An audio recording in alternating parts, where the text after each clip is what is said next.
नमस्कार, आप देख रहे हैं दिव्य हिमाचल टीवी और मैं हूं आपके साथ पल्लवी शर्मा। स्वागत है आपका हमारे खास कार्यक्रम जाहिर है में। जाहिर है में आपसे बात करेंगे अंतर्राष्ट्रीय, राष्ट्रीय और राज्य की कुछ खबरों पर।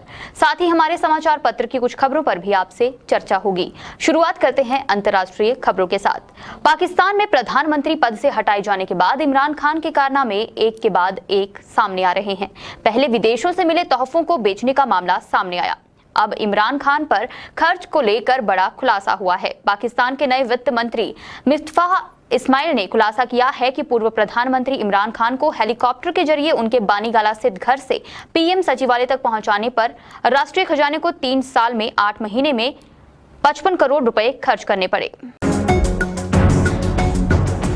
ब्रिटेन के प्रधानमंत्री बोरिस जॉनसन आज भारत दौरे पर हैं। बोरिस जॉनसन के साथ भारत के साथ फ्री ट्रेड डील के रिटर्न गिफ्ट के तौर पर भारतीयों के लिए ज्यादा से ज्यादा वीजा जारी करने के संकेत दिए गए हैं। प्लेन में दिए गए एक इंटरव्यू में बोरिस जॉनसन ने भारत यात्रा को लेकर उत्सुकता जाहिर की। पीएम बनने के बाद जॉनसन का ये पहला अहम भारत दौरा है।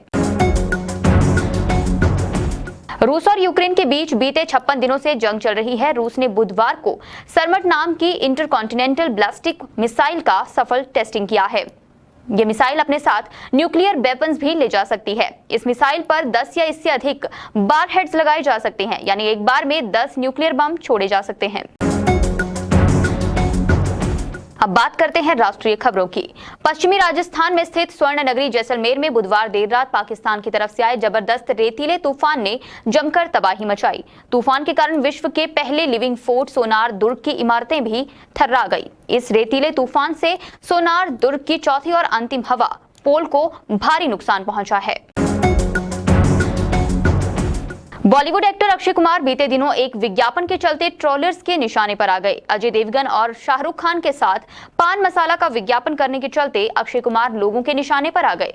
एक्टर के फैंस भी नाराजगी जाहिर कर रहे थे, जिसके बाद अब अभिनेता ने तंबाकू ब्रांड का ऐड करने के लिए माफी मांगी है। आलोचकों के निशाने पर आने के बाद अक्षय कुमार ने सोशल मीडिया पर एक माफीनामा जारी किया है और पान मसाला का ऐड करने पर माफी मांगी है। तेलंगाना के निजामाबाद कस्बे में 19 अप्रैल की रात घर में चार्जिंग में लगी ईवी बैटरी के फटने से एक 80 वर्षीय व्यक्ति की मौत हो गई है, जबकि उसकी पत्नी और पोते गंभीर रूप से झुलस गए। पुलिस ने बैटरी निर्माता कंपनी के खिलाफ मामला दर्ज कर लिया है। अब बात करते हैं राज्य की खबरों की।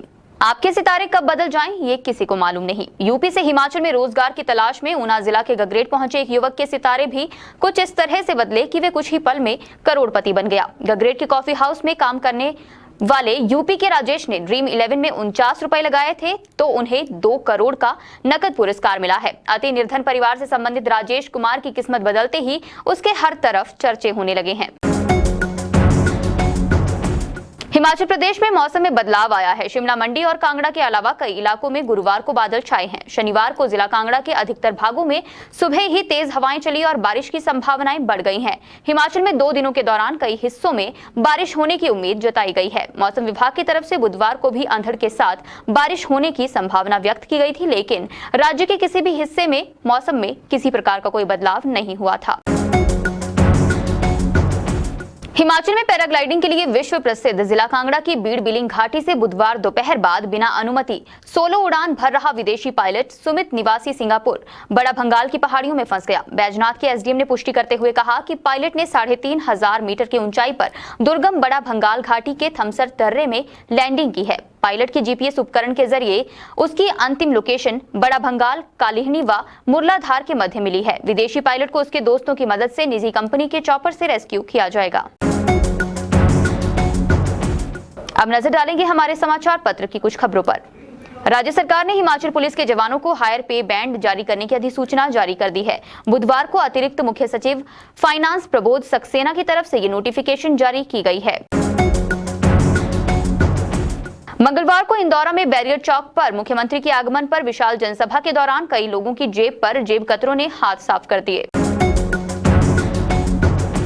पुलिस भर्ती की लिखित परीक्षा उत्तीर्ण कर चुके अभ्यर्थियों के अब दस्तावेज जांचे जाएंगे। प्रमाण पत्रों के मूल्यांकन की तिथियां घोषित कर दी गई हैं। अब नजर डालेंगे संपादकीय पृष्ठ पर। देवभूमि से हिंदू स्वाभिमान तक पहुंची हिमाचल की पटकथा में कुछ ऐसे श्रृंगार भी हैं जो आगे चलकर हमारे परिवेश की रूह बदल सकते हैं। मुबारकपुर में 3 दिवसीय धर्म संसद ने हिमाचल को ऐसा कुछ नहीं दिया जिसकी सामाजिक जरूरत थी, लेकिन पंडाल ने यह साबित कर दिया कि बहुसंख्यक की तालीम में नया पाठ्यक्रम जोड़ने की शिद्दत से तैयारी चल रही है। इस लेख को धर्म का नया पाठ्यक्रम शीर्षक के साथ आप हमारे संपादकीय पृष्ठ में पढ़ सकते हैं। इसके अलावा कुलभूषण उपमन्यु का लेख मोटे नहीं पौष्टिक हैं ये अनाज भी आप यहाँ पढ़ सकते हैं। पीके खुराना का लेख अतीत, वर्तमान और भविष्य भी आपको यहाँ पढ़ने को मिलेगा। छिलकों की छाबड़ी में आपको सुरेश सेठ का लेख नए बने खुदाओं की वंदना पढ़ने को मिलेगा। कार्यक्रम के अंत में बात करते हैं रोचक विषय पर। आपको ये जानकर हैरानी होगी कि दक्षिण कोरिया में लोगों की उम्र चुटकियों में बढ़ जाती है। बच्चे के जन्म लेने के कुछ ही हफ्ते बाद उसकी उम्र 2 साल तक काउंट हो जाती है। यहाँ साल बदलते ही इंसान की उम्र बदल जाती है। जब दक्षिण कोरिया में बच्चा पैदा होता है उसी वक्त बच्चे को 1 साल का मान लिया जाता है। ये इस देश में उम्र गिनने का सबसे प्रचलित तरीका है। इस लिहाज से अगर कोई बच्चा इस साल दिसंबर में पैदा होता है तो उसे जनवरी लगते ही 2 साल का मान लिया जाएगा और 1 दिन के बच्चे की उम्र भी साल भर मानी जाएगी। कोरियन एज सिस्टम की यही खासियत है। आज के जाहिर है कार्यक्रम में बस इतना ही। देखते रहिए दिव्य हिमाचल टीवी।